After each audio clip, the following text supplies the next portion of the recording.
Good day, everyone. John Steyer Flooring. Let's get after it. So we're going glue down vinyl plank in this area right through here. And then I'm actually removing some glue down over here.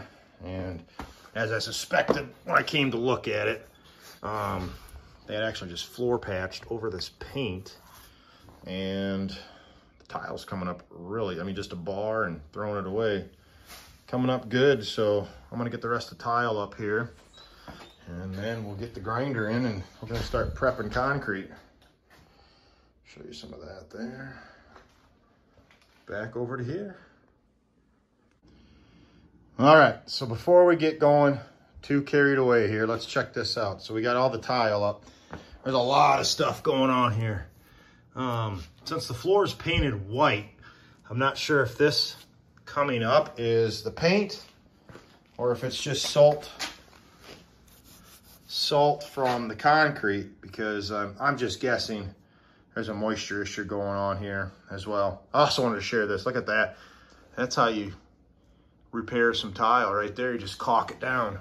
But I got everything hooked up, or gonna get everything hooked up. We're gonna 7-inch grinder, PCD wheel, dust deputy, shop vac. And this is gonna be it's probably gonna take me all day to get this prep done. Anybody that's run a 7-inch grinder, I don't know, 400 feet maybe, 350, 400 feet, it's gonna beat one guy up. All right, so you can see here what it entails, and it is, I'm gonna tell you right now, it's a lot of work. Taking this up, it's W-O-R-K, that's all it is. There's nothing fancy about it.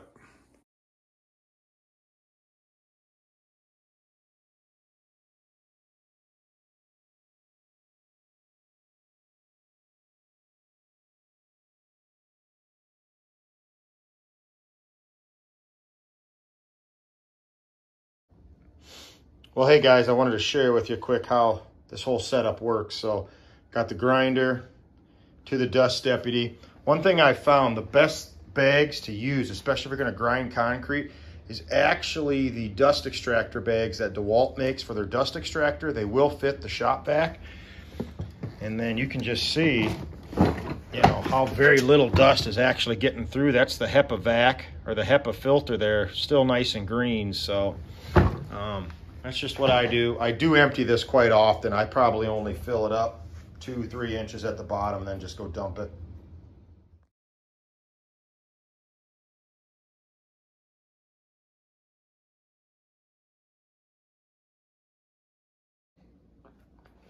Here we go. 2 coats of Bostik roll coat. Got everything ground up, prepped. And yeah. Oh shit, that's okay. Shit happens, right? But I've got at least 2 coats of feather finish to put down, Ardex feather finish, and then I'm gonna call it a day. That is, like I said, I don't care who the hell you are, what kind of stud you think you are, sit on a 7-inch angle grinder for longer than you want to, and it'll humble your ass pretty quick. So on to the easy stuff. All right, so there you can see coat number 1 is done, and getting ready for coat number 2. I'm gonna share with you because, I'm not perfect. In a perfect world, I would not want to be running this fan to kind of speed up this drying, but I gotta get kids picked up, and I also want to get this second coat of patch on. So I live in the real world too, guys. I'm not always, I don't always follow the directions to a T, I guess. But what works, right? And I guess you take your fate in your own hands when you're gonna do something like that. But here it is, first coat of feather finish. And boom, we're gonna get one more coat on and get out of here.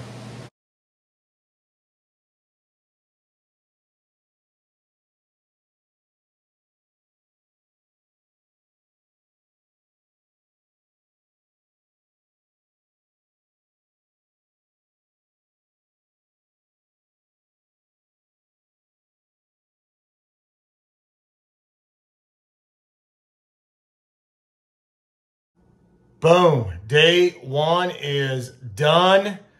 Whoo! I don't care who you are. That 7-inch grinder will humble your ass real quick. Every time I do something like this, I'm like, oh, I need to get one of those nice 9-inch upright ones and a nice vacuum with it. But here I am telling you the same story that I'll probably tell you another time. So see you tomorrow. Well, unfortunately, I forgot to bring my phone in and make any video of the installation, but here you can see we've got 360 square feet of vinyl plank.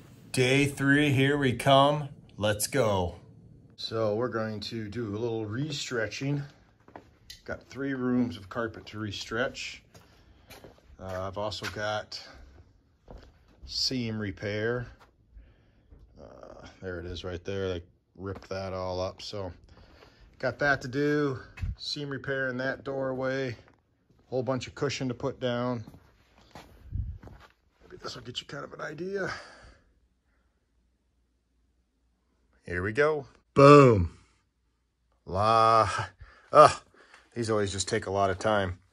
So I had, where they got the seam, where they tore the seam apart, I got that tape off of that. And the same in here. And found out that we're going to have to move all this stuff now over on here because I don't know what happened here, if they just didn't glue the pad or if just the shuffle of everything during them tearing up pad moved it. Either way, I've got to fix it. But it's lunchtime. I'm going to flop this all back and grab a bite to eat and get after it.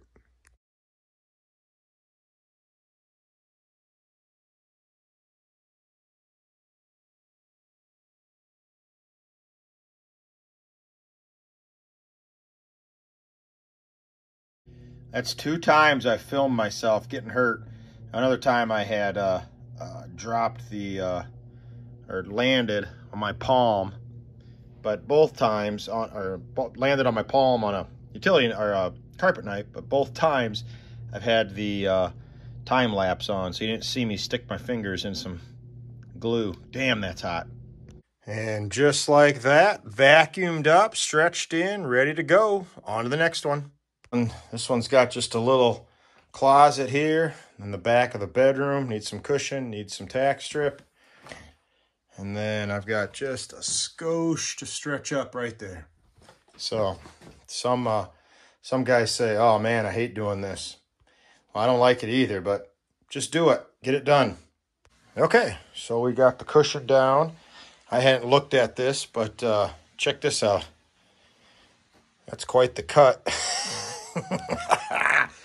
I love it. All right, well, hey, we're going to get that piece unrolled. We're going to get that put back together. You just win. When all you know how to do is dominate and win, that's what you do. You dominate and win. Check this out.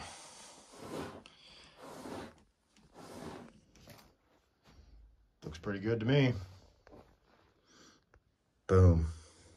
Done. One more room to go. Break time, though. Here we go. Last room. Getting tack strip and getting some cushion in it. Let's go. Day 3 is over with. Woo! There's a lot of restretching.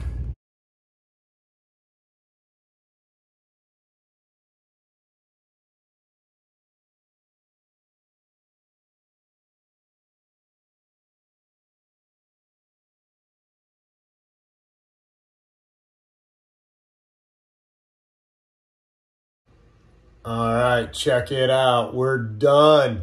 On to the next one. But it's always fun, right? Always something different, even if it's what you would consider quote unquote just a basic installation. There's always something that that just it needs you to overthink, or not overthink, but overcome and just win. Thanks again. Have a great day.